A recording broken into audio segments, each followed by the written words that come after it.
तां न ॾिठो, मुंहिंजे ऐबनि खे तां न ॾिठो, तां नंढड़ी खे ॾिठो, हिन अदी खे ॾिठो, हिन जे मजबूर वालिदैन खे ॾिठो, हिननि जी गुरबत खे ॾिठो, हिननि जी परेशान हाली खे ॾिठो। वध खां वध शेयर कयो, थी सघे त हेल्प कयो।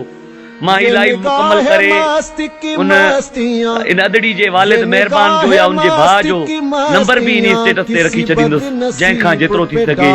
जेकॾहिं मदद करे सघो था त मदद कयो, जेकॾहिं मदद करण जी भी ताक़त न आहे प्लीज ही लाइव वीडियो शेयर करे सघो था यार। तव्हांजे हिकिड़े शेयर सां थी सघे तो हिन अदी जी ज़िंदगी बची सघे, हिन वालिदैन भाइरनि जूं परेशानियूं दूर थी सघनि, शायद हिननि जी अदड़ी बची सघे हिननि लाइ।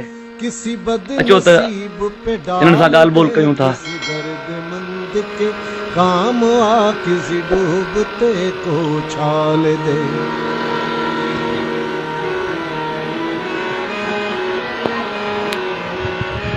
अदी छा नालो आहे तव्हांजो? आज़ाद करे जी कविता नालो। कविता छा मसलो आहे बाबा?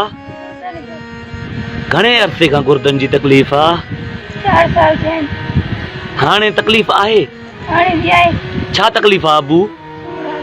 हिते सूर आहे? साह बि मुंझे थो।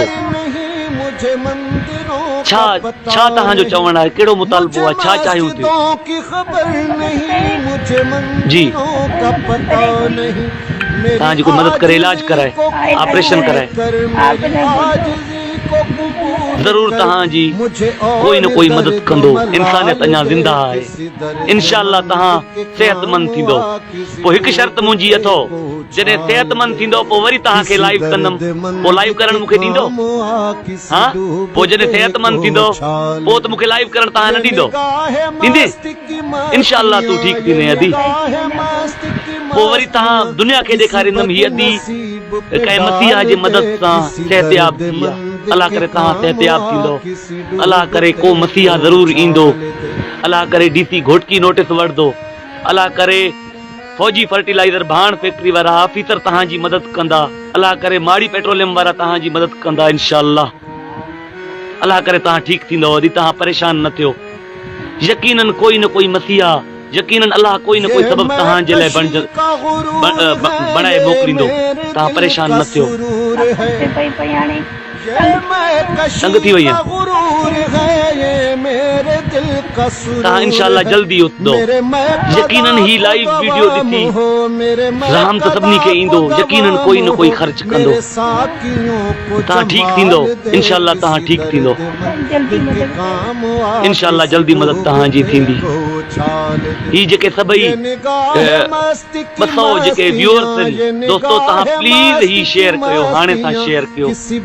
हिन अदड़ी पाण सभु न्याणियुनि वारा ऐं भेणनि वारा आहियूं। तव्हांजे इन शेयर करण सां कंहिं मसीहा ताईं ही मुंहिंजी लाइव वीडियो पहुची वेंदी आसानी सां। इंशाअल्लाह को न को सबब बणजंदो।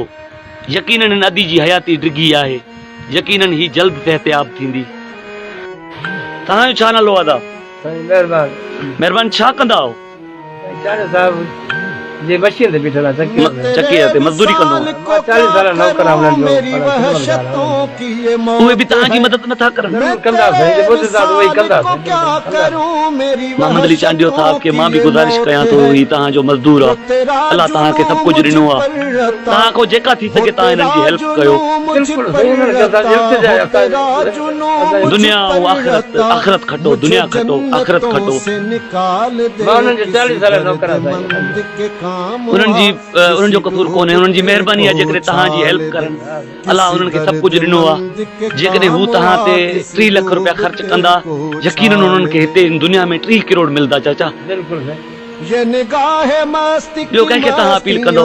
बस वारा जेके पंजाब खान सही खान खान लुंडा जा बारी खान बेटा भी आ जा पंजाब साहब हमने क्या कर दीदी साहब के असां घर साथ बाबा असां गरीबन जी मदद कर। किसी दर्दमंद के काम आ। तव्हांजी घरवारी किथे आहे? हाणे पिनण वई आहे लबारन से माने अन्न जलाए भी माने कोशिश करणी आहे। किसी दर्दमंद के काम थबो वठण